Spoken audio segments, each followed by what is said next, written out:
Quando a gente fala desse esteroide oral que consegue atingir uma concentração na corrente sanguínea mais alta de forma mais rápida, a gente tem as ações não genômicas desse esteroide anabolizante, tá? O que é isso então? Pessoal, vamos falar de um assunto que acaba gerando muita dúvida entre as pessoas, que é a questão do porquê alguns esteroides anabolizantes têm efeitos tão agudos e imediatos e outros vão apresentar efeitos depois de um certo tempo de uso, um efeito mais tardio, né? Como, por exemplo, se você administra um esteroide oral, como hemogenin, oxandrolona, você tem um aumento agudo, né, imediato na sua força muscular, por exemplo, tá? E algumas pessoas não entendem por que isso acontece e nem sabem se isso realmente acontece ou se é apenas um efeito placebo, né? E outros esteroides não vão apresentar esse efeito, vão ter um efeito apenas mais tardio, vai demorar um pouco até começar a acontecer. E por que isso acontece então, né? Quando a gente fala de esteroides orais, principalmente, a gente vai ter um fenômeno que se chama efeitos não genômicos, tá? A gente vai ter a ação não genômica desse esteroide. Mas vamos entender antes o que é a ação genômica, que vai ser o principal mecanismo de ação dos esteroides anabolizantes. Então vamos lá. A ação genômica. O que é isso? Quando você administra um esteroide anabolizante, como que ele vai agir? Basicamente a gente vai ter a célula, tá? Aqui é o citoplasma, aqui é o núcleo da célula, tá? Lá no núcleo a gente vai ter, dentro do núcleo, o DNA da célula, tá? E aí a gente tem que lembrar o seguinte, a membrana plasmática, ela é uma bicamada fosfolipídica, tá? O que isso significa? Que ela tem uma permeabilidade seletiva e ela vai permitir a passagem direta apenas de substâncias lipossolúveis, tá? Que conseguem atravessar livremente essa membrana plasmática, tá? Então, no caso dos esteroides anabolizantes, eles são substâncias lipossolúveis, são hormônios lipossolúveis, derivados do colesterol, né? Então eles conseguem atravessar livremente essa membrana plasmática, tá? Quando a gente fala de substâncias hidrossolúveis, que se dissolvem em meio aquoso, né, elas não conseguem atravessar livremente a membrana plasmática. Para elas entrarem na célula, como por exemplo os hormônios proteicos, insulina, enfim, né, precisam se ligar em receptores na membrana plasmática e aí vai desencadear uma resposta que e aí esse hormônio vai agir através desse mecanismo, tá? Quando a gente fala dos esteroides anabolizantes, eles atravessam livremente a membrana plasmática, chegam no núcleo da célula e lá no núcleo ele vai se ligar no receptor dele, né?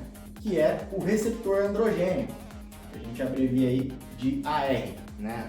Em inglês, Androgenic Receptor. Então, quando esse esteroide se liga no receptor androgênico, a partir daí ele desencadeia uma resposta de RNA mensageiro, né, que vai codificar uma sequência ali para sintetizar uma proteína, tá? Então isso é uma resposta genômica, é uma resposta de forma tardia, tá? O esteroide vai lá, se liga no receptor androgênico, né, ele entra na célula, se liga no receptor androgênico, a partir dessa ligação você vai ter uma resposta de síntese de proteína e esse é o efeito genômico do esteroide, é o efeito realmente que é o verdadeiro efeito, que realmente vai desencadear uma resposta mais significativa. Porém, quando a gente fala de esteroides orais, que têm uma meia-vida mais curta, que conseguem atingir um pico plasmático, né, uma concentração na corrente sanguínea de forma mais rápida do que um esteroide injetável de meia-vida mais longa, né, com éster longo acoplado a ele. Quando a gente fala desse esteroide oral que consegue atingir uma concentração na corrente sanguínea mais alta de forma mais rápida, a gente tem as ações não genômicas desse esteroide anabolizante, tá? O que é isso então? Vão ser, né? Vou até escrever aqui, ó, ação genômica vai ser um efeito tardio, tá? Efeito tardio. Quando a gente fala da ação não genômica, a gente fala de um efeito agudo, tá? Um efeito mais imediato, questão de minutos, né? Você já vai ter esse efeito. Então, como que é essa ação não genômica? Basicamente, é uma ação que não depende da entrada desse fármaco na célula, tá? Não é via receptor androgênico, é outro mecanismo. Por exemplo, vamos entender primeiro como funciona a fisiologia da contração muscular para a gente entender como, por exemplo, um esteroide oral, como por exemplo a oximetolona, né, o hemogenin. Por que a oximetolona vai gerar um aumento agudo na força muscular, por exemplo? Por que isso vai acontecer? Né? Através dos efeitos não genômicos, que vai ser como? Então, vamos lá. Falando de fisiologia muscular, a gente vai ter aqui, ó,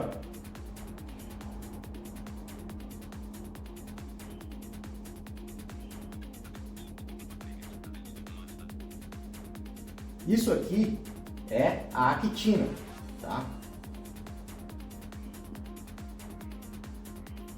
Isso aqui é a miosina.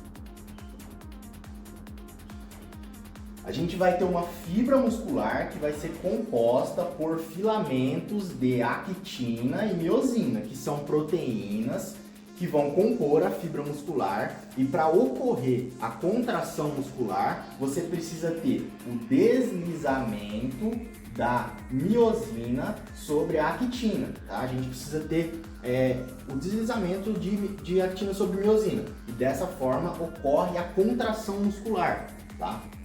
Então vamos lá.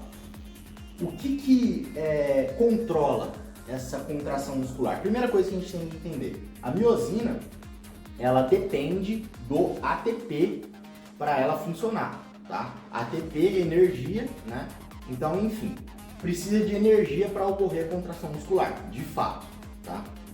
Porém, existem outras coisas que controlam a contração muscular.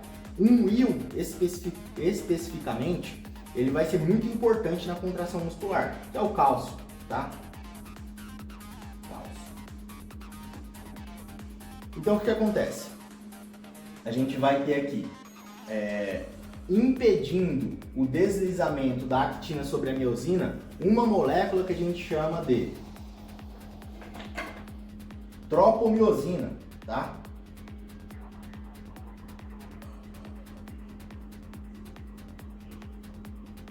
A tropomiosina, basicamente, ela fica ligada e impede que a actina deslize sobre a miosina, impede que a contração muscular aconteça.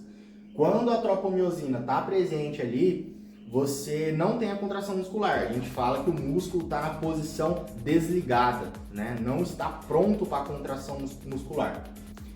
Porém, a gente tem uma outra molécula que vai controlar a retirada dessa tropomiosina do sítio de ligação da actina com a miosina, né? Porque quando a tropomiosina está ligada aqui, você não consegue ter o deslizamento da actina sobre a miosina. Ela fica sobre o sítio de ligação das duas, tá? Então você precisa retirar a tropomiosina daqui para você ter a contração muscular, que é o deslizamento aqui da actina sobre a miosina, tá? Então o que acontece? A gente tem a troponina. Troponina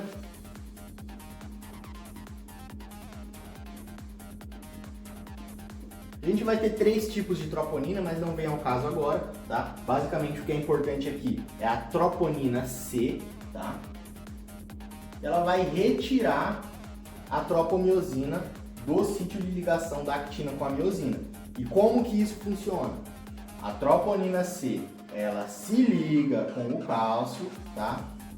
Se se liga com o cálcio, elas formam um complexo, tá? Da troponina C com o cálcio, e aí esse complexo vai promover a retirada da tropomiosina do sítio de ligação da actina com a miosina, e dessa forma ocorre a contração muscular, tá? Beleza. Então, por exemplo, se a gente tem um influxo de cálcio intracelular, um aumento no cálcio dentro da célula, tá?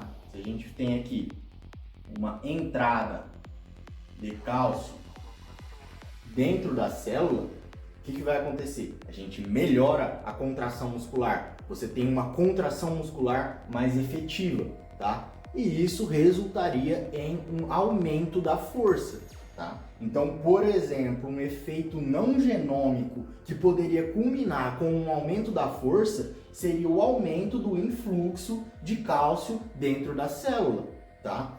E é um dos possíveis efeitos, isso não é bem elucidado ainda na literatura, como, né, esses esteroides têm esse aumento agudo, esse efeito agudo, por exemplo, na força muscular, tá?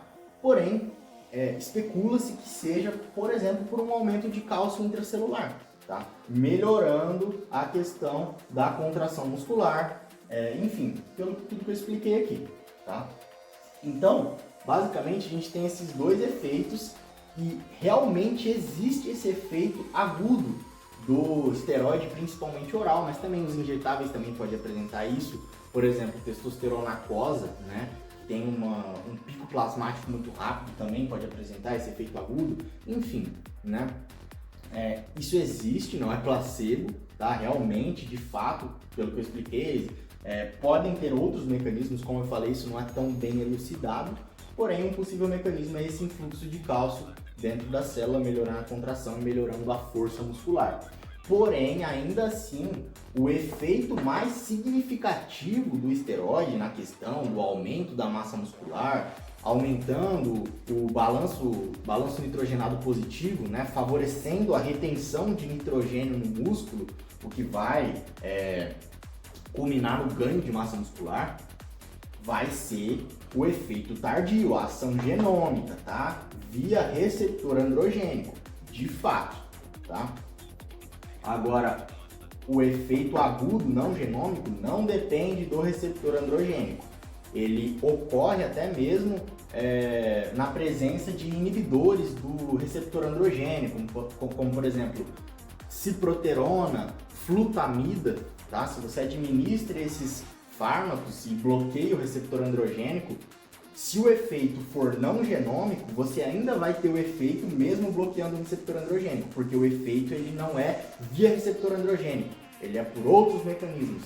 Ele nem chega a entrar na célula, o fármaco, para desencadear o efeito, a ação não genômica, tá? Então, basicamente é isso aí, tá? Essa aí é a explicação do porquê os esteroides orais eles geram um aumento agudo de força, geram um aumento agudo na performance, sendo que ainda nem deu tempo, né, desse esteroide se ligar no receptor androgênico e desencadear o efeito. São efeitos não genômicos, que não são via receptor androgênico.